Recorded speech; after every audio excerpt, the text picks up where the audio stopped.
Hello everyone, my name is Neeraj Singh and our first doubt is the number of solution of the equations 16 raised to the power sin square x plus 16 raised to the power cos square x equals to 10 in the given interval 0 to 2 pi, and our options are 8, 2, 0 and 4.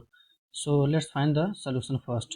So 16 raised to the power sin square x plus 16 raised to the power cos square x equals to 10. Since we know that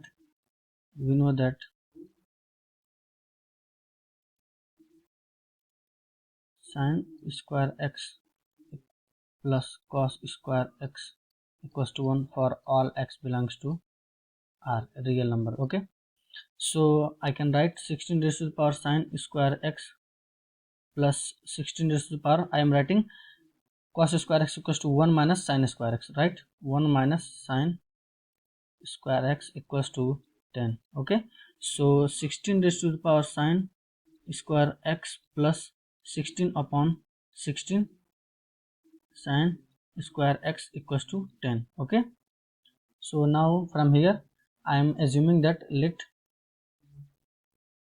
16 raised to the power sin square x equals to t. So t plus 16 upon t will be equivalent to 10, right? And this implies t square plus 16 upon t equals to 10, or t square minus 10t plus 16 equals to 0. Okay, so this is clearly a quadratic equation. So now we can solve this by factorial method. T square minus 8t minus 2t plus 16 equals to 0. So here by taking t as a common, minus t minus 8, t minus 8 and t minus 8, here we what will get, minus 2 equals to 0. So from here t minus 2, t minus 8 and t minus 2 equals to 0 implies t equals to 2 or t equals to 8. Now 16 raised to the power sin square x equals to t equals to 2. So we can write that 2 raised to the power 4 sin square x equals to 2. So we know that the power is get multiplied, since x raised to the power n, 2 raised to the power n equals to x raised to the power mn, right? So 2 raised to the power 4 sin square x equals to 2 implies, on comparing the power of the equation, we will get 4 sin square x is equals to 1, right? Here we can see that 2 raised to the power 1. Okay, now 16 raised to the power sin square x equals to 1, or we can write that sin square x equals to sin square pi by 6. Okay, now from here it is asking the number of solution in the interval 0 to 2 pi. So here 0, pi by 2, pi and 2 pi, here 3 pi by 2, right? So first solution will be pi by 6, right? And second solution will be pi minus pi by 6, right? Third will be pi plus pi by 6, right? And the solution in the last quadrant will be 2 pi minus pi by 6, right? So from the first equation we have got number of solution are 4. Okay, so here get don't forget the number of solution from the first equation is 4. Okay, now moving on to the next part. 4 16 raised to the power sin square x is equals to 8, or 2 raised to the power 4 sin square x equals to 2 raised to the power 3. Now 4 sin square x equals to 3, right? Or we can write sin square x equals to sin square pi by 3, right?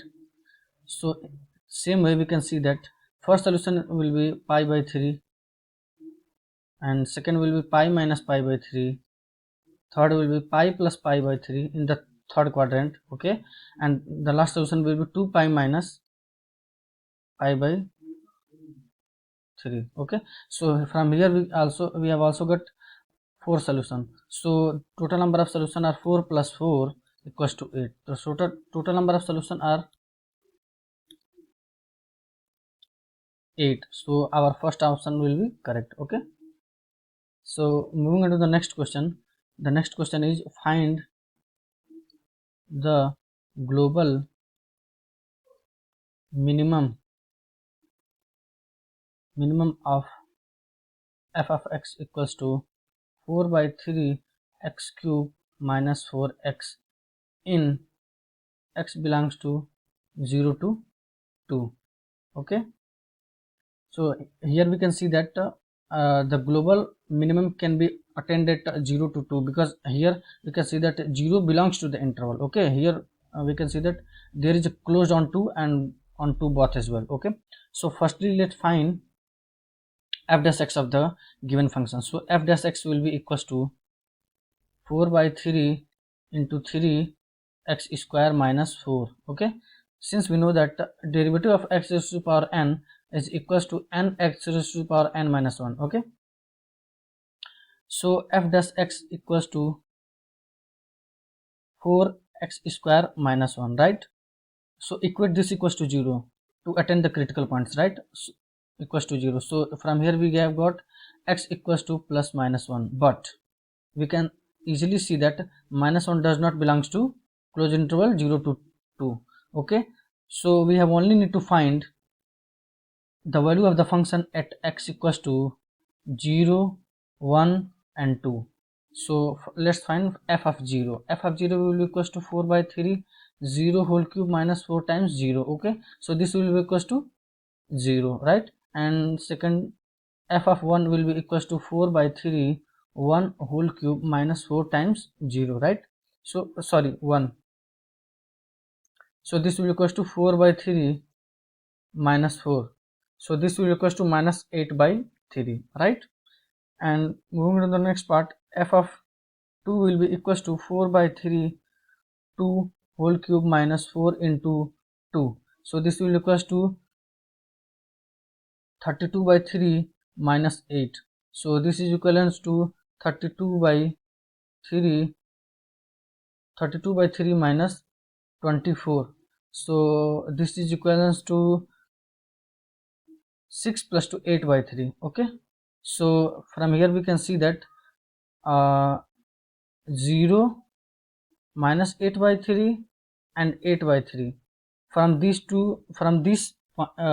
values we can see that the minimum of all these three values are minus 8 by 3. So global